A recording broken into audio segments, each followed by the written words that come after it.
All right, welcome back to the Nadlan Forum Podcast Daily. It's Lior here. If you've been tuning in for the past few weeks, you know we talk a lot about what's really shifting things in real estate in 2025. But today, man, I gotta tell you, the Golden Handcuffs topic feels like it just won't let go. I mean, people can't stop asking about it, and honestly, for good reason. So, let's break that term down first. When you hear golden handcuffs, you're probably thinking about fancy Wall Street contracts, right? But in real estate today, it's a whole different thing. We're talking about homeowners who bagged ultra-low mortgage rates, like locked in those jaw-dropping 2.8% or 3.2% loans during the pandemic, now finding themselves trapped. The rates out there now are what? Just north of 6%? That's a chasm.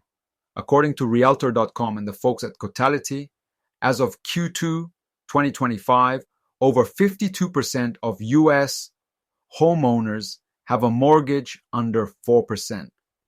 52%. Just chew on that for a second. Dr. Selma Hepp, she's Cotality's chief economist, she put a number on this. Between 2022 and 2024, about 1.7 million home sales just never happened because people were basically, locked in. The lock-in effect. I keep thinking that's not just lost business. That's entire communities not turning over, families staying put, jobs missed, moves put on ice. You know, before the pandemic, folks would move up, downsize, whatever, as their lives changed. Now, as Dr. Hepp put it, the high cost of moving has replaced mobility with stagnation. I actually had a client, a family in New Jersey, wonderful people, who called me pretty much in a panic, almost like, Lior, if we sell, we lose our 3.2% mortgage. But if we buy again, even a modest townhouse, the payment jumps by several $100s a month at today's rates. And they just froze. They've got career stuff to consider, their kids, but in the end, the math it didn't add up. And I've heard that repeat more times than I care to count. You know, I've seen the same handcuffs show up all over this business. It's wild how an ultra-low mortgage, a perk a few years ago, becomes a set of golden chains today. And honestly, I'm not sure many saw it coming. Which brings me to the next piece, where you really see how this freeze plays out differently depending on where you are in the country. So let's get into the numbers, because the freeze isn't hitting everyone the same way. If you look at Realtor.com's trend data from September, housing supply nationwide is still 14% below pre-pandemic levels. 14%. Sure. Listings are inching up again here and there, but let's be real, it just isn't enough. The wild thing is there's actually a surplus. Imagine that, a surplus in the South and the West.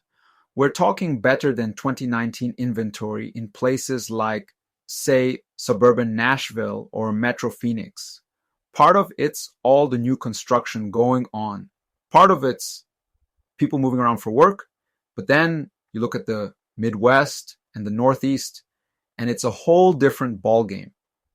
Some of these regions are still down more than 50% compared to pre-pandemic inventory. It's like one piece of the country starting to breathe easy, while the other is gasping for listings. What does that mean for buyers and sellers? Well, nationally, median prices, $425,000, basically flat from last year. But if you zoom in, the places starved for homes, like Boston, are seeing prices per square foot actually tick up. Buyers get desperate. Sellers know it.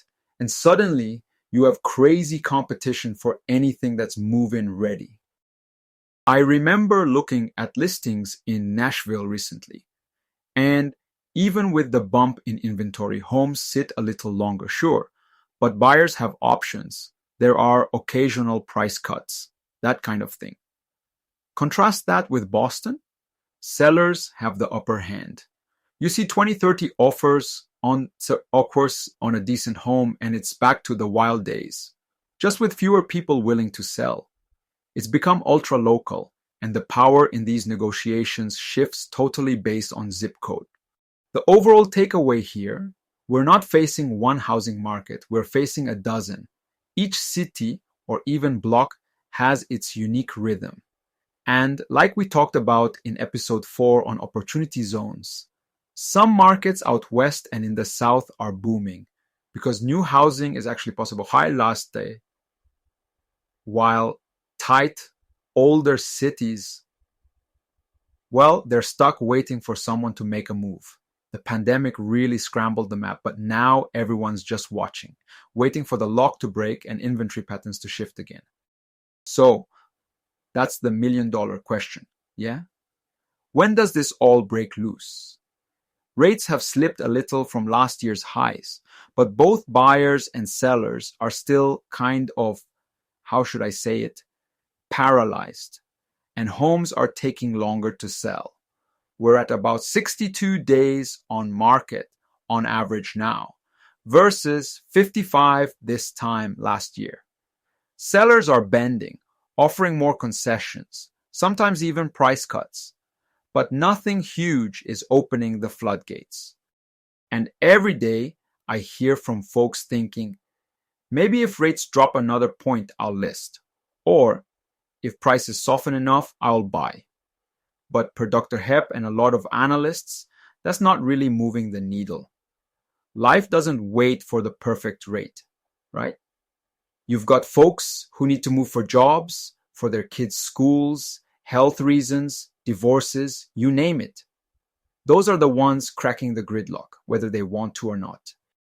Actually, just a couple of weeks ago, I had another client, a family, this time relocating from upstate New York to Illinois for a new job opportunity.